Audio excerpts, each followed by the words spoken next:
How to make a list on Amazon wish list.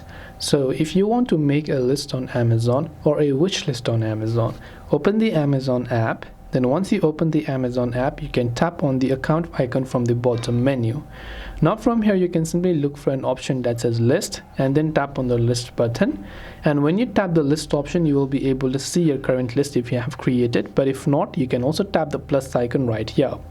Now once you've done that, you can simply give this list a name. If you want to create a wish list, just give it a name called wish list. Then tap on create list. Now we have created our list. We can actually add items to this list. So let's say whenever I'm browsing something, I want to add that particular item to my wish list or the list that I just created based on what you named it. Just go to that product page, scroll a couple of steps below until you find an option that says add to list. Now the add to list option will definitely be there, but it will be in a really small text, so you simply have to look carefully. As you can see here, I've found it. Tap on the add to list, select the list or the wish list you created, and you'll be able to add them there as well. This way you can make a list on Amazon or a wish list. If you have any questions, feel free to leave them down. Thanks for watching and see you in the next video.